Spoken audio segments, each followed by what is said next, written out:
ओम श्री गुरुभ्यो नमः। हरि ओम। सुमुखश्च एकदन्तश्च कपिलो गजकर्णकः लंबोदरश्च विकटो विघ्नराजो विनायकः धूमकेतुर्गणाध्यक्षः फालचन्द्रो गजाननः वक्रतुण्डः शूर्पकर्णो हेरम्बः स्कन्दपूर्वजः शुक्लाम्बरधरं विष्णुं शशिवर्णं चतुर्भुजं प्रसन्नवदनं ध्यायेत् सर्वविघ्नोपशान्तये यस्य वक्त्राद्याः पारिषद्याः परस्पतं विघ्नं निघ्नन्ति सततं विश्वक्सेनं तमाश्रये। गुरुर्ब्रह्मा गुरुर्विष्णुः गुरुर्देवो महेश्वरः गुरुर्साक्षात् परं ब्रह्म तस्मै श्रीगुरवे नमः। सच्चिदानन्दरूपाय कृष्णाय अकृष्टकारिणे नमो वेदान्तवेद्याय गुरवे बुद्धिसाक्षिणे कृष्णद्वैपायनं व्यासं सर्वभूतहिते रतं वेदाक्षभास्करं वन्दे समाधिनिलयं मुनिं जन्माद्यस्य यतः अन्वयात् इतरतश्च अर्थेषु अभिघ्नः स्वराट्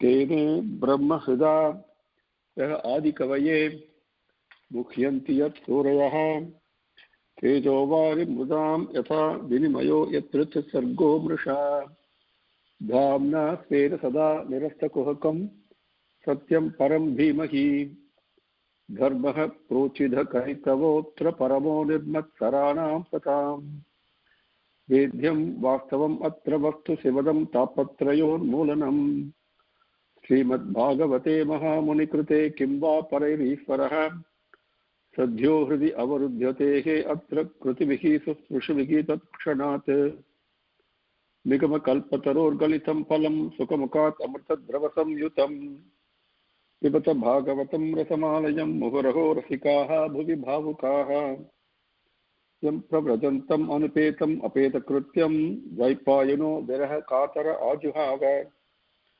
पुत्रेति तन्मयतया तरवः अभिनेदुः तं सर्वभूतहृदयं मुनिमानतोऽस्मि स्वानुभावम् अखिलश्रुतिसारम् एकम् अध्यात्मदीपम् अतितितीर्षतां तमोन्धम संसारिणां करुणयाः पुराणगुह्यं तं व्याससूनुम् उपयामि गुरुं मुनीनां नारायणं नमस्कृत्य नरं चैव नरोत्तमं देवीं सरस्वतीं व्यासं ततो जयम् उदीरयेत्। With Bhagwan's grace, let us continue where we left off yesterday. We came up to slokam number 32. We completed that. And then we also briefly saw the meaning of 33, 34, and 35. And 32 was basically the final curse of Bhrigu Muni on the followers of Shiva. He tells them this to say that you all become atheists and go there to the group of atheists, is what he says. Maitreya Uvacha, continuing on 33. So, in the Yagasalai, Daksha had thrown the curse and already gone.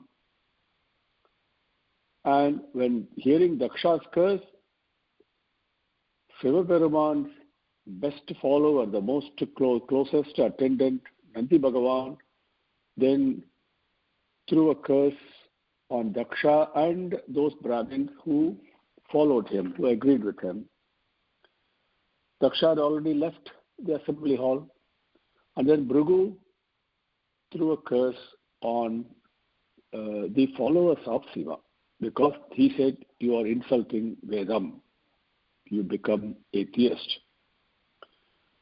At this point, Maitreya says, continues. Maitreya is the one who's talking, obviously, but he's now just to tell us that since there have been so many other curses and all that, so many people throwing curse, last few slokams were Bhrigu Muni curse is described. So to make it clear, Bhagavan Vyasa has told us Maitreya Uvacha in between. So Maitreya speaks.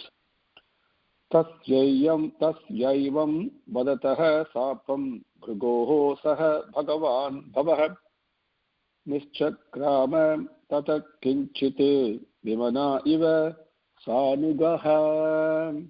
That vimana iva is quite important.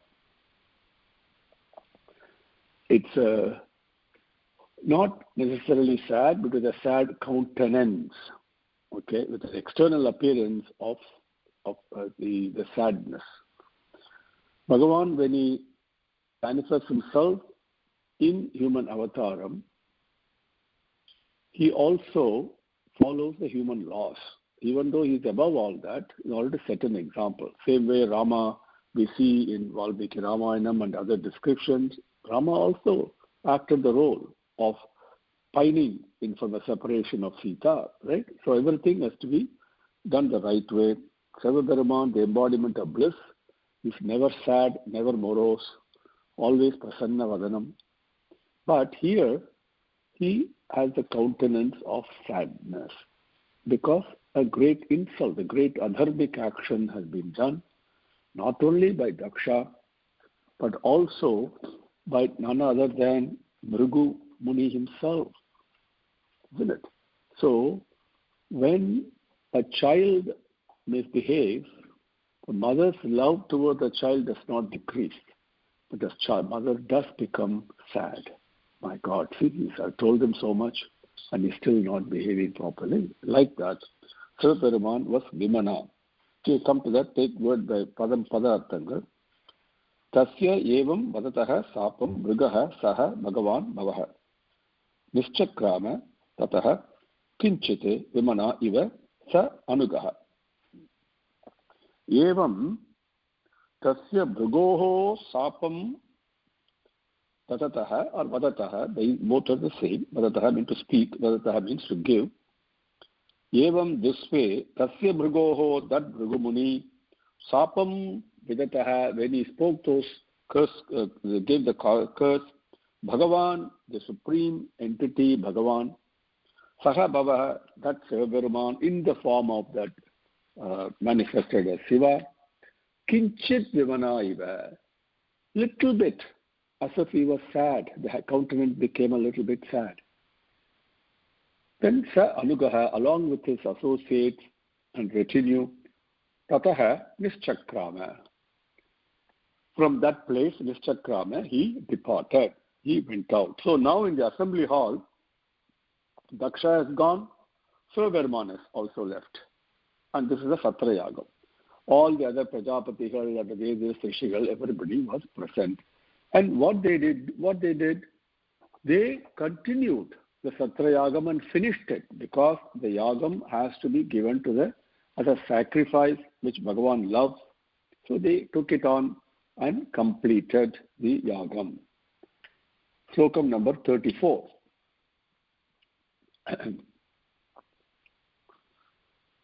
Te api visvasrijaha satram sagastra parivat sarane samvidhaya mahesh vasa yatra ijya rishabha harihi. Yatra rishabha harihi ijya. We'll see the meaning, padarthangal, in a minute. Te api visvasrijaha satram sagastra parivat sarane samvidhaya mahesh vasa yatrejya rishabha harihi. Then continue with 35. So we'll take it in one continuous way that we can understand in English better. 35. Aplutyava bhrutam. Aplutya avabhrutam. Aplutya avabhrutam yatra Ganga Yamunayan Vita Virajena Atmana Sarve Swam Swam Dhama Yayuhu Tataha. Aplutyava Bhrutam Yatra Ganga Yamunayan Vita Virajenatmana Sarve Swam Swam Dhama Yayut Sataha. Aplutya avabhritam yatra Ganga Yamunaya Anvita Virajena Atmana Sarve Swam Swam Dhama Yayuhu Tataha. Now, going back to 34. Maheshwasa. After saying Maitreya addressing Vidura, it's an appellation for Vidura, or the carrier of the best bow, very powerful archer. That's what it means. Te sarve visvasrijaha api. Te sarve. Sarve is in Slokam 35. Te sarve visvasrijaha api. All Prajapatigal and other Rishigal present there, sarve, all of them. Here, to understand it in English, let us take a few Samskrita padangal from here and build a sentence out of it. In a way you will understand, easy to understand rather. Rishabhaha arihi ijyaha. Rishabhaha, the best among everyone, harihi, Mahavishnu. Ijyaha deserves to be worshipped, the most worshipable among all. That is Hari. Hari and Hara are one and the same. Vishnu and Shiva are one and the same. It's been repeatedly emphasized in our various Shastras, Puranangal, Vedangal, everywhere. But if we still are deaf to this fundamental teaching from our elders, then the loss is only on us, not on the truth. Hari, Hara, what does it mean? Hari means to destroy. Hara means to destroy. What is being destroyed? Destroying ahamkaram mamakaram. Destroying the feeling of separation from truth. The Maya, destroying the Maya, the illusion. That is Hari and Hara, both. So here, and so the Yagam, all sacrifices, as Bhagavan says in Bhagavad Gita repeatedly, all have to be offered as sacrifice to whom? To the destroyer of the Maya, because he is Mayavi. So, this Satrayagam, the Yajna Devata is Vishnu, is Hari. So, Rishabhaha Avihi Vijya. Rishabhaha, obviously, the destroyer of Maya, the final goal is the one. Bhagavan is the only one who can give me Atma Vidya. That means destroying, removing the wheel of Maya. So he is the Rishabhaha, the best among everything. Ijyaha, therefore, desiring that, desiring him. And also another way, Ijyaha means the best, the most deserved to be worshipped. That's Rishabhaha. So with that understanding, let's move on.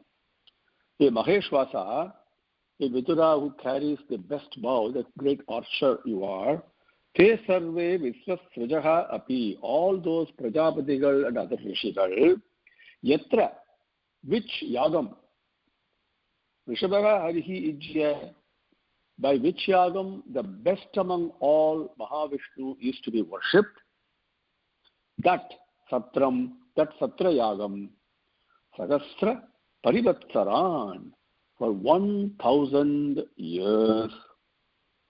Samvidhaya, they conducted that for Sagasra Parivatsaran.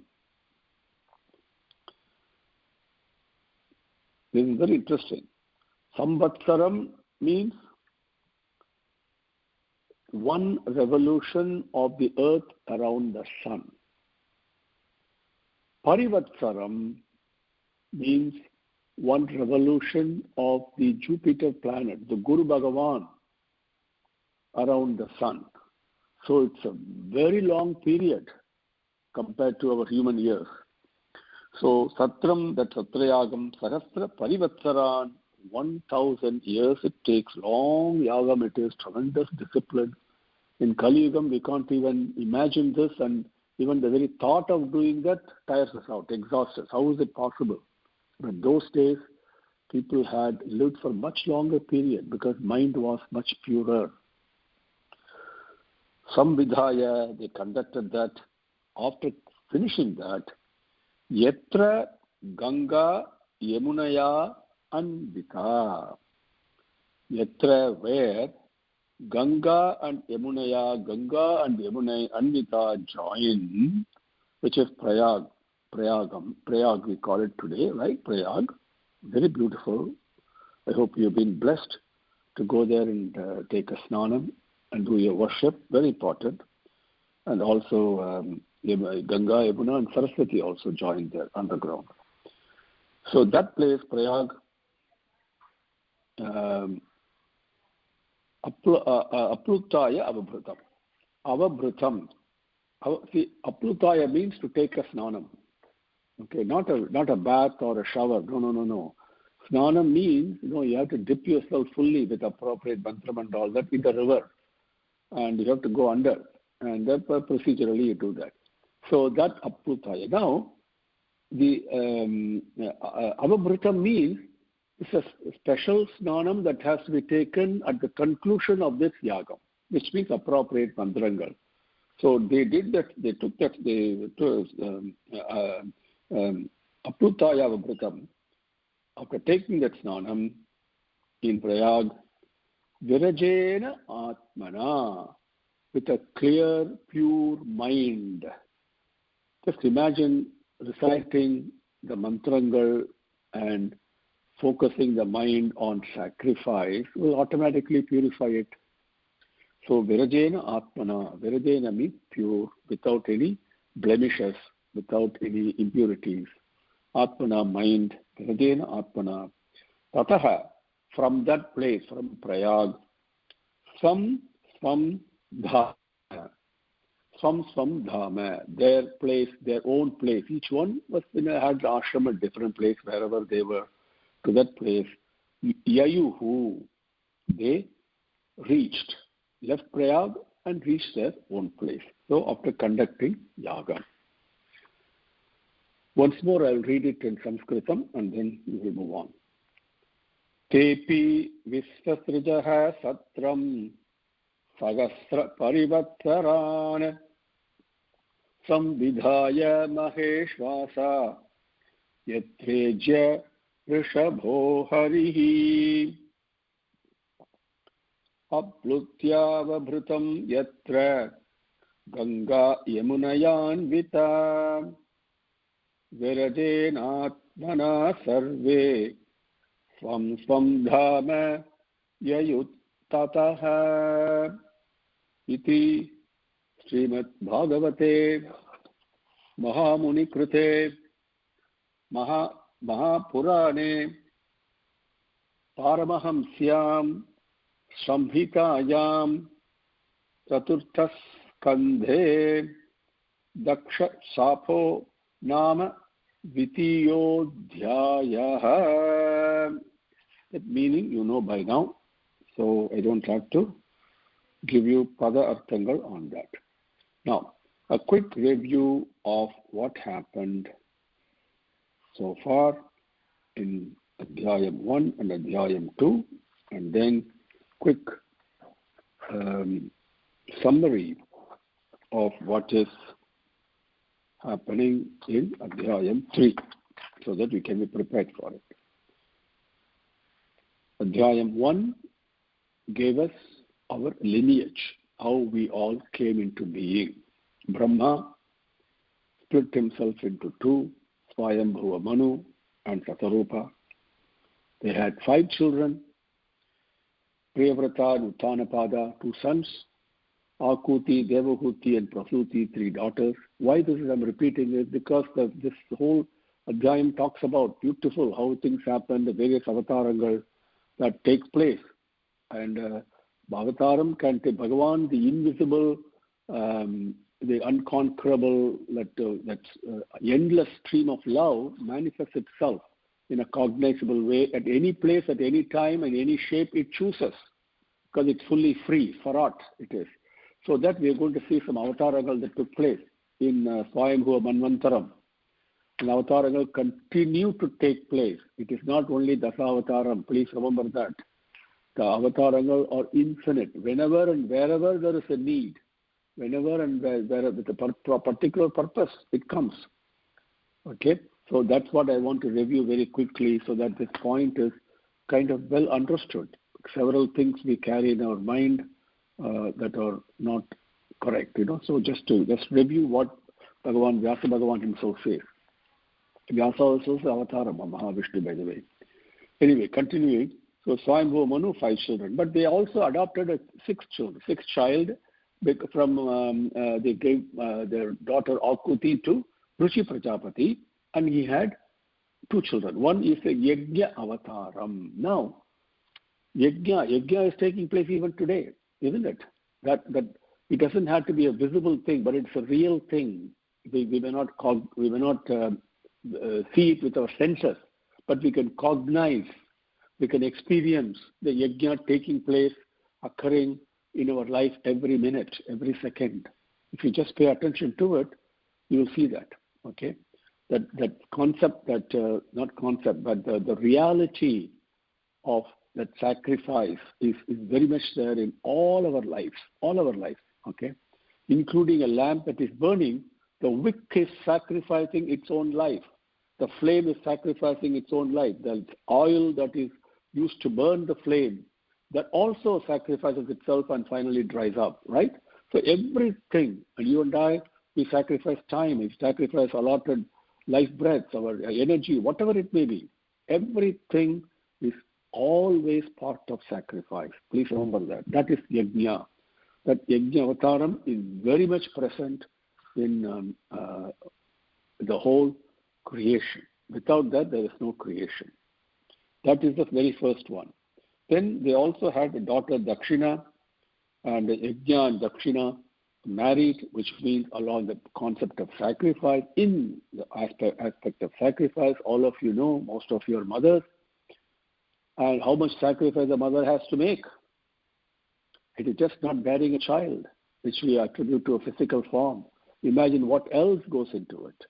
So much sacrifice, isn't it? So that is what it means.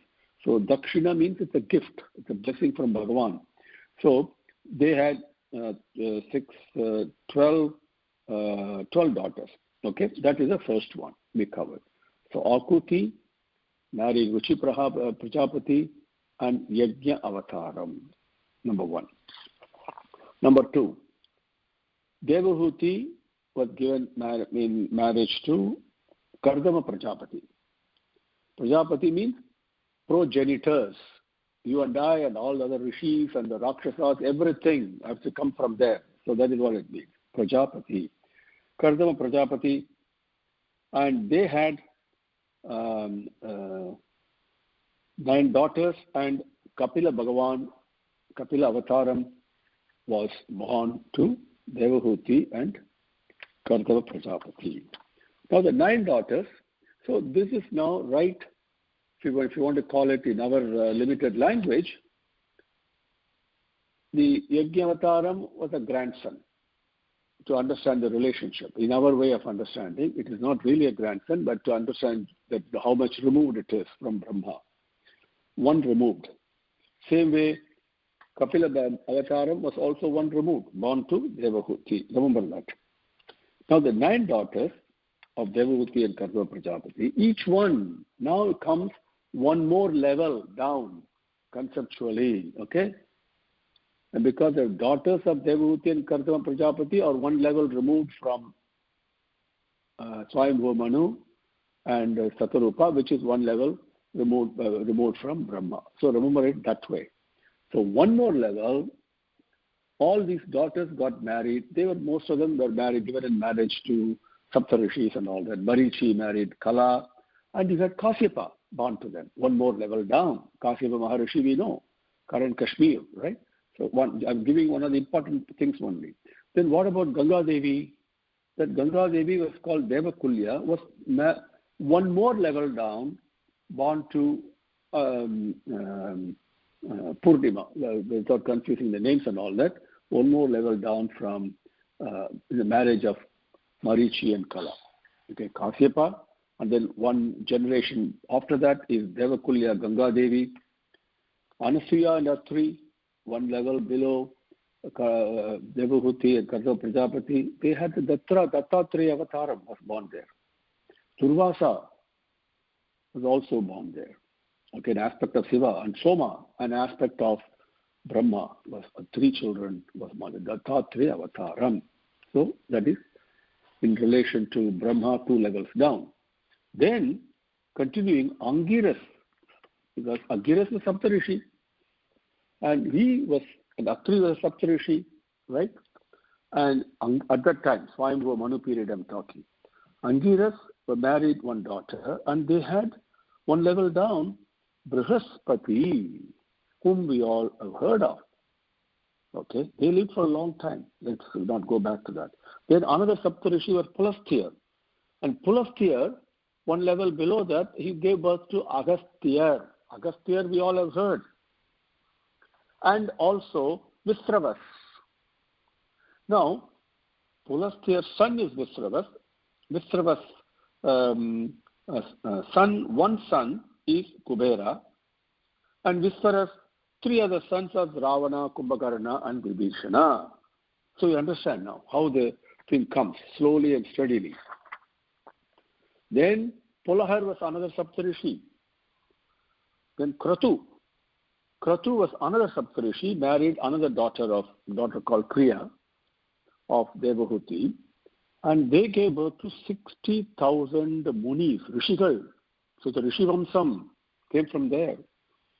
Then Arundhati marries Vasishtha. Arundhati is also Urja, another daughter of Devahuti, married Vasishtha. And they gave birth to 7 Saptarishis again for the next Manvantaram. Okay? And Vasishtha also gave birth to a son called Sakti.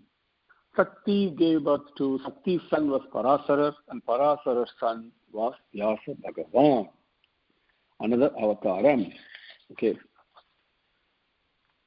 Then one more daughter they got that young. They are like Devadeval. They're born to Atharva Muni and another daughter of Devahuti. Then Bhrigu Munivar was another Saptarishi. He was given in marriage to another daughter of Devahuti. And Bhrigu's daughter was Lakshmi Devi. As you can see from the Thirumalai Bhagavan, Srinivasa Perumal's story, Lakshmi Devi. And in that lineage, in Bhrigu's lineage, came a rishi called Kavi, whose son was Sukracharya. Another name you have heard. Then, in Bhrigu's lineage again,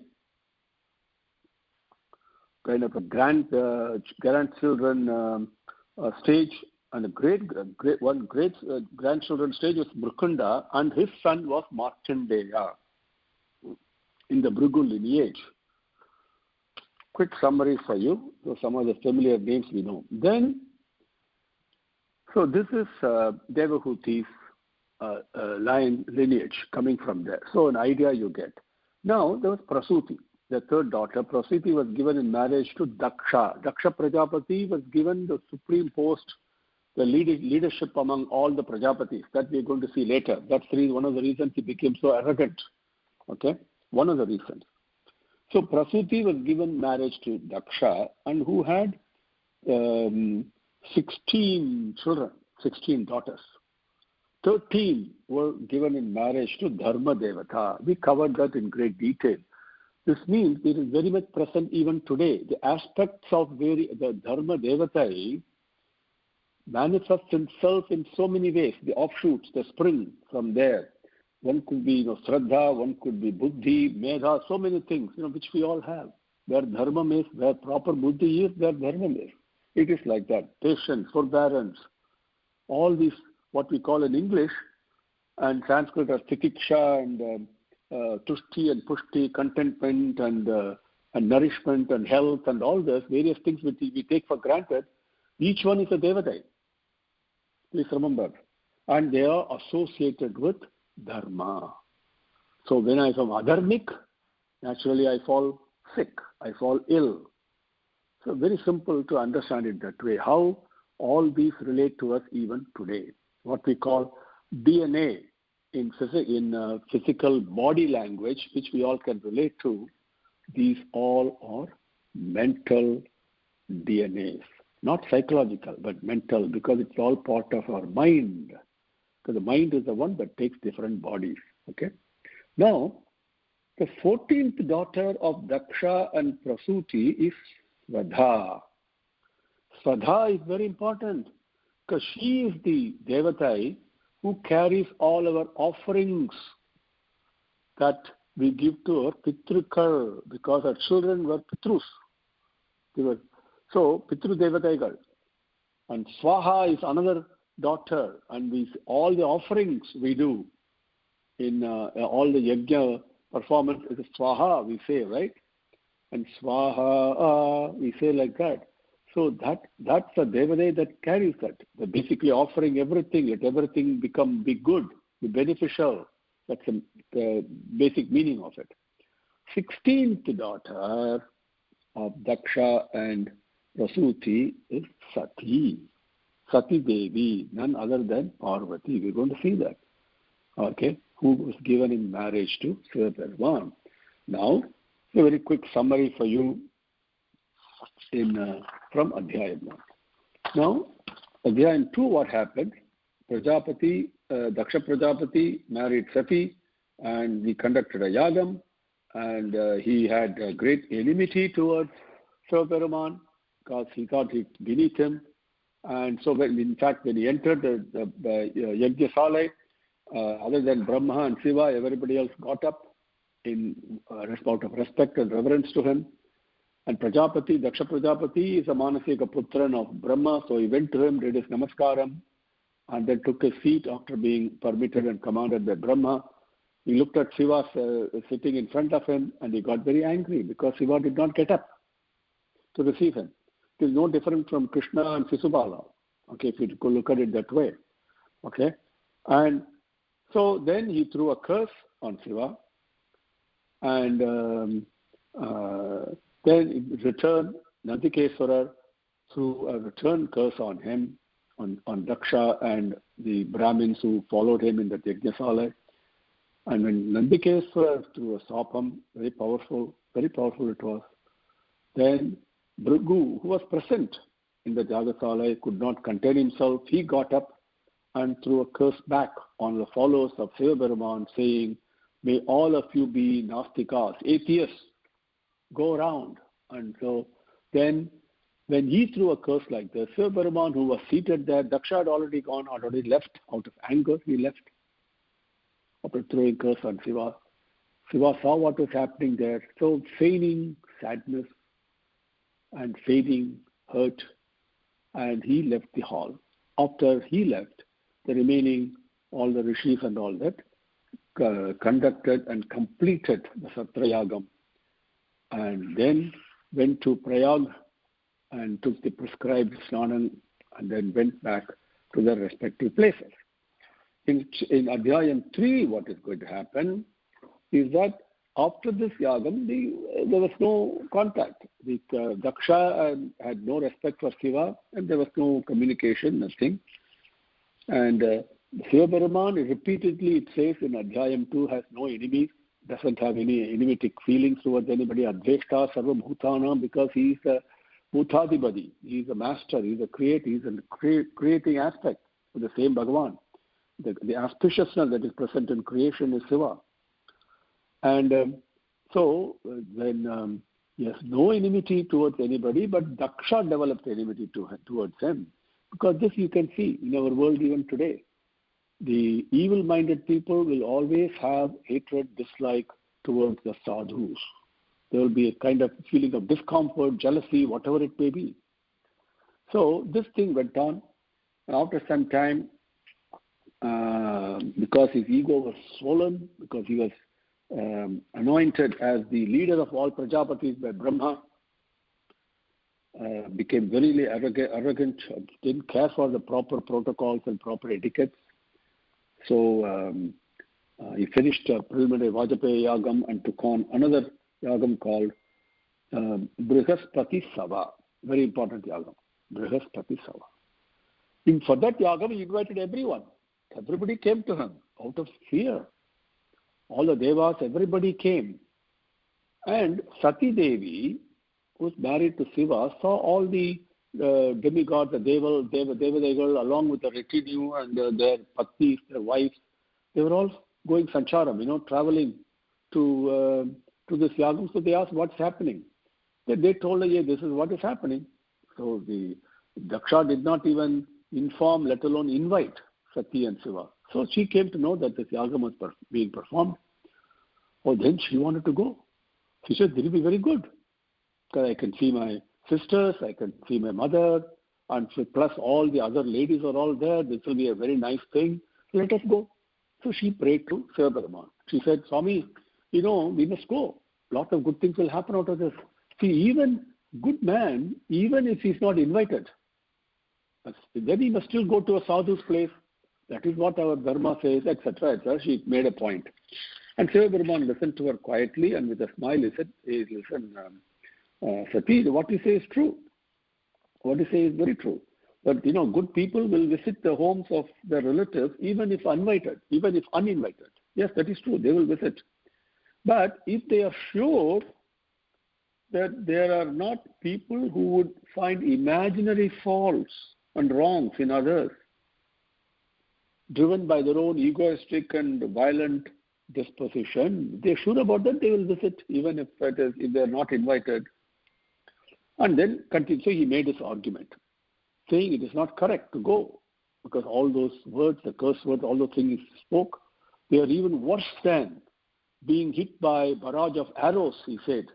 Very, very, the more painful. So don't go there, he says. Sati Devi, don't go. It is not good for you. And finally, he gives a nice advice. Because insult from relatives, he says, may even cause death to a person who is accustomed to respectful treatment. Final advice he gives. That is the slow Adhyayam 3. So then Adhyayam 4, of course, Sati Devi goes there and then she takes her own life. That we will cover later. So Adhyayam 3, with Bhagavan's grace, we will take Pratipada, Artham, the word by word meaning, with Bhagavan's grace in our next session. Om Shri Gurubhyo Namaha. Harihi Om. Samastalokaha Sukhino Bhavantu. Samastalokaha Sukhino Bhavantu. Samastalokaha Sukhino Bhavantu. Om Santit Santit Santihi. Harihi Om.